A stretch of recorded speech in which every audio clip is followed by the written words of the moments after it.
Have you ever noticed this weird, frustrating pattern? You work so hard to get things going in the right direction, and then right when it's all clicking into place, you blow it up. Well, it turns out it's not bad luck, and it's definitely not a character flaw. It's actually a hidden system running in the background of your mind. You know exactly what I'm talking about, right? That project at work finally has some real momentum. You're in a new relationship that feels, genuinely good and healthy. For a few weeks, maybe even a couple of months, you feel on top of it. You're focused, you're creative, and it really feels like this is it. You're finally on the right track. And then, bam, you do something that, when you look back on it, makes absolutely no sense. All that positive energy just vanishes, and you're kind of left there scratching your head, wondering what on earth just happened. And here's the thing, it's not some big, dramatic act of self-destruction. No, it's way more subtle than that. You just procrastinate a little more than you should, or you pick a completely pointless little fight over nothing. Your focus, which was so sharp a second ago, poof, gone. You take a simple, easy task and you overthink it until it's this huge, complicated monster. And just like that, it's over. That magic is gone, the opportunity starts to fade, the relationship feels a bit strained, and all that amazing forward momentum you had, it just evaporates. You're right back where you started. So this is the big question, right? Why? Why does this pattern just keep repeating itself over and over again? It honestly feels like there's some invisible force that just yanks you back every single time you try to get ahead.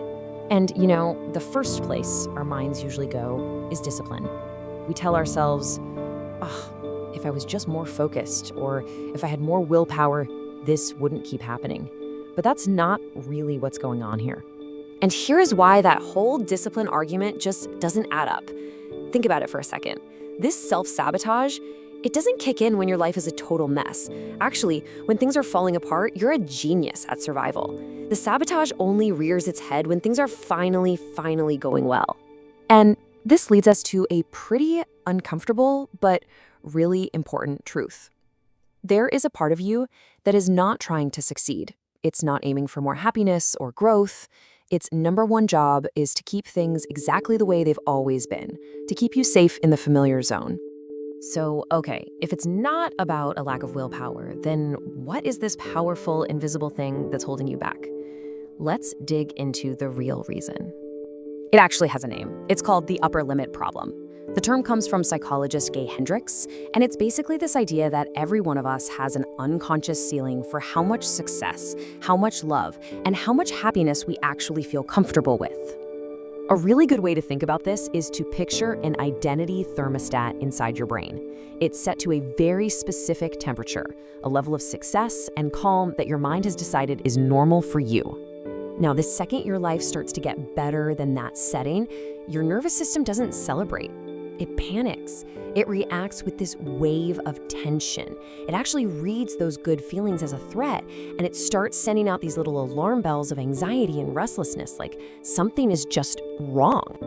And right there, that's the core conflict. Consciously, you want success, you want happiness, but your brain's ancient primal goal isn't happiness at all. It's survival. And to your brain, survival means one thing: what's familiar and predictable.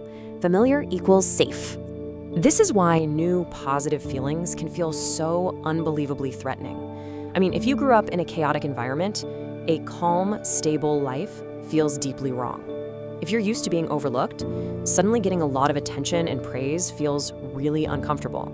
And if struggle has always been your baseline, well, then ease and success feels suspicious, like it's some kind of trap.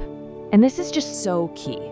Your nervous system will always try to drag you back to what feels like home. And for a lot of us, even though it's painful, things like chaos and struggle and stress, that's what feels most familiar. That is why chaos can feel like home. So when your brain feels that tension, that things are too good signal, it does what it's designed to do. It fixes the problem. But it doesn't fix it by making you more comfortable with happiness. No, it fixes it by torpedoing your reality and bringing you back down to that familiar old baseline. And that's self-sabotage. So what in the world do we do about this? Well, our usual instinct is to just use more force, right? More discipline, just push harder. But that doesn't work because it doesn't get to the root of the problem. The real solution isn't about force at all. It's about expanding your tolerance for actually feeling good. I want you to really let this sink in for a second. You don't ruin things because you are incapable of success. You ruin things because your nervous system is just not used to it. The problem isn't your ability, it's your capacity. Okay, so how do you actually break this pattern? It's more of a practice than a fight. First step, just start to notice the discomfort. Pay attention to that weird inner restlessness when things start to go well. Step 2, just sit with it. Don't react, don't try to escape it, don't try to fix it, just let it be there. Third, and this is where you interrupt the pattern, you're gonna feel the discomfort, you're gonna feel that urge to sabotage, but you don't act on it. And finally, by doing this again and again, you expand your tolerance. You are literally teaching your system that this new higher level is safe. And you know, if you stick with this practice, something pretty amazing starts to happen. That same level of success or peace that used to feel totally overwhelming, it slowly starts to feel normal. It becomes your new baseline. Your internal thermostat literally gets recalibrated. And what about that version of you who was always pulling the emergency brake? Well, you don't have to fight it or defeat it. It becomes obsolete. You don't need that part of you anymore, so it just kind of fades into the background. And this all brings us to probably the most important shift in perspective of all. Self-sabotage was never really about wanting to fail.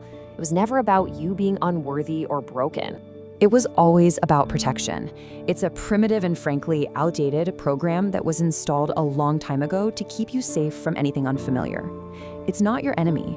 It's more like a misguided guardian that you can now gently and patiently retrain. So, the next time things start to go right for you, the next time you feel that amazing forward momentum building and you feel that old familiar tension start to creep in, the only question that really matters is this one: will you stay?